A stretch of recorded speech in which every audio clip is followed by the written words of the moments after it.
तो स्टूडेंट, स्वागत है आप सभी का हमारे यूट्यूब चैनल पर जिसका नाम है सौरभ क्लासेस। आज मैं बीए सेमेस्टर 6 के सब्जेक्ट कोर्स CC 13 से भारत छोड़ो आंदोलन और इसका वर्णन लेकर उपस्थित हुआ हूं। तो चलिए शुरू करते हैं। भारत छोड़ो आंदोलन भारतीय जनता की वीरता और लड़ाकूपन की अद्वितीय मिसाल है। उनका दमन भी उतना ही पाशविक और अभूतपूर्व था। जिन परिस्थितियों में यह संघर्ष छेड़ा गया था, वैसी प्रतिकूल स्थितियां भारतीय राष्ट्रीय आंदोलन में अभी तक नहीं आई थी।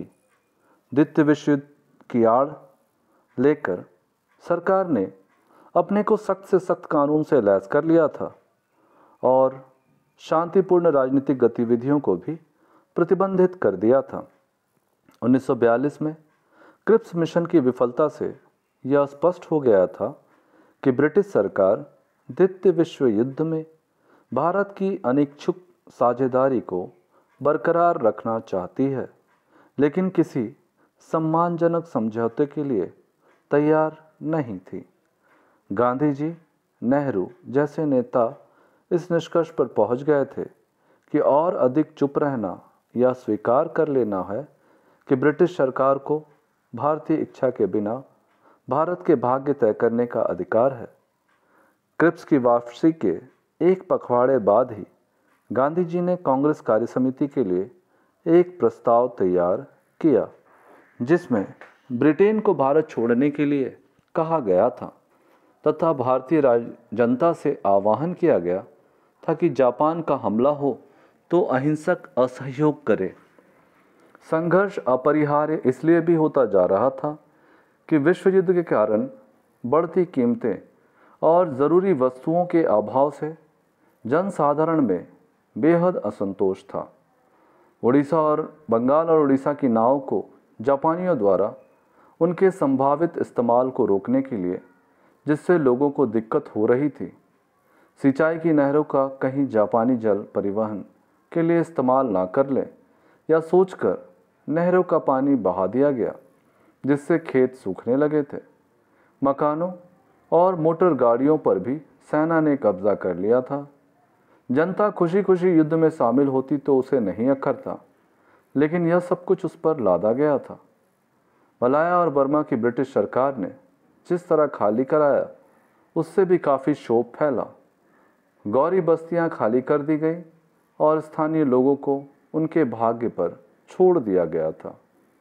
भारत के लोग सोचने लग गए थे कि अगर जापानी हमला हुआ तो अंग्रेज़ यहाँ भी उसी तरह विश्वासघात करेंगे।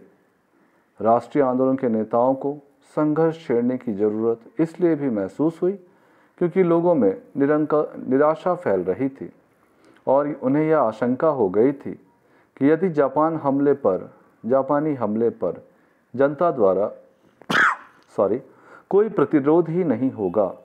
धीरे धीरे ब्रिटिश शासन में जनसाधारण की आस्था इतनी घट गई कि लोग बैंकों और डाकघरों से अपना रुपया निकालने लगे और अपनी बचत को सोने या चांदी के सिक्कों में बदलकर रखने लगे। गांधी जी आने वाले संघर्ष के बारे में चर्चा तो करते आ ही रहे थे, पर अब देव करना उन्हें गलत लगने लगा। इसी के फलस्वरूप कांग्रेस कार्य समिति ने वर्धा की अपनी बैठक में संघर्ष के निर्णय को अपनी स्वीकृति दे दी। अगले माह अखिल भारतीय कांग्रेस समिति की बैठक होने वाली थी, जिसमें यह प्रस्ताव अनुमोदन होना था। जनता में आंदोलन को लेकर उत्साह काफ़ी बढ़ गया था। गांधी जी ने भारतीय जनता को करो या मरो का नारा दिया। इस मंत्र का भारतीयों पर बिजली जैसा असर पड़ा। गांधी जी ने लोगों से अपील की कि वे सरकारी कर्मचारी नौकरी ना छोड़े, लेकिन कांग्रेस के प्रति अपनी निष्ठा की घोषणा कर दें। सैनिक अपने देशवासियों पर गोली चलाने से इनकार कर दें। राजा महाराजा जनता की प्रभुसत्ता स्वीकार कर लें और उनकी रियासत में रहने वाली जनता को भारतीय राष्ट्र का अंग घोषित कर दें तथा राजाओं का नेतृत्व तभी मंजूर हो जब वे अपना भविष्य जनता के साथ जोड़ लें। छात्र पढ़ाई तभी छोड़ें जब आज़ादी हासिल हो जाने तक वे अपने निर्णय पर दृढ़ रह सकें।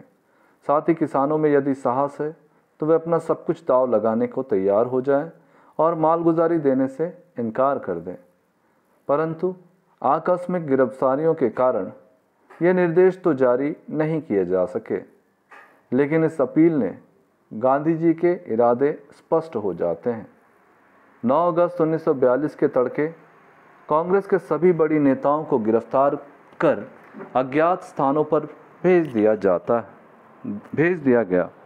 इसके पहले कि अखिल भारतीय कांग्रेस समिति भारत छोड़ो प्रस्ताव पारित करती, गिरफ्तारी और दमन के सरकारी निर्देश जारी हो गए।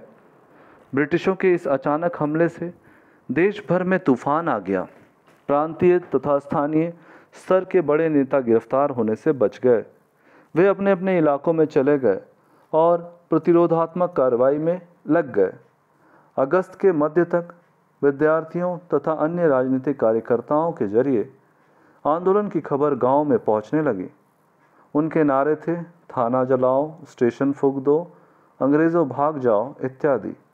उन्होंने रेलगाड़ियों पर राष्ट्रीय ध्वज भी फहराया।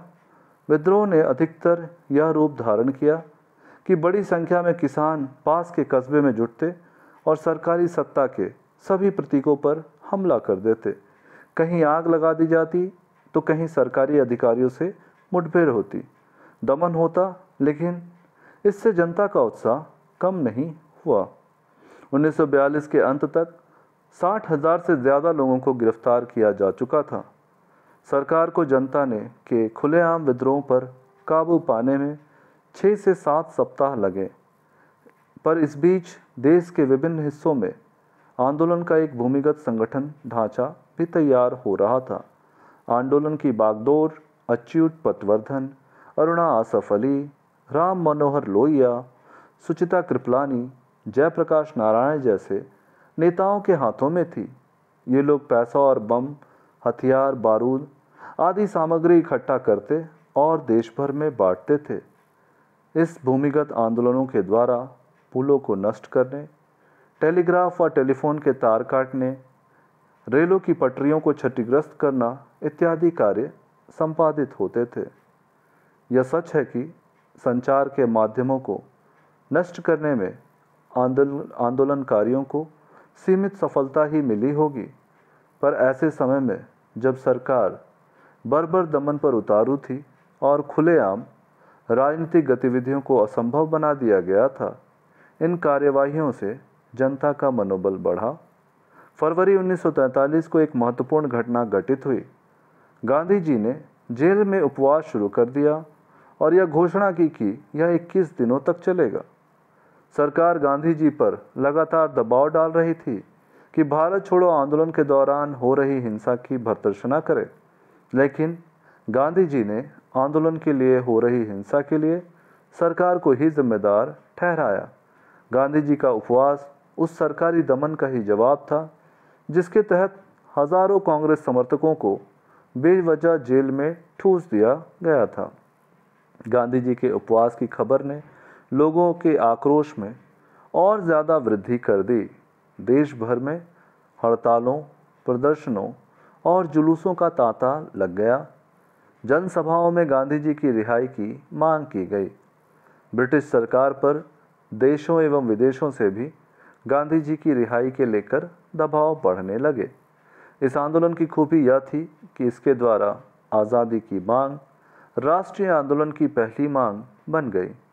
ब्रिटिश सरकार से भविष्य में बातचीत सत्ता हस्तांतरण के मामलों पर ही होने लगी और इस बात पर अब कोई मोलभाव संभव नहीं था। इस प्रकार से हमारा ये आज का विषय यहीं समाप्त होता है।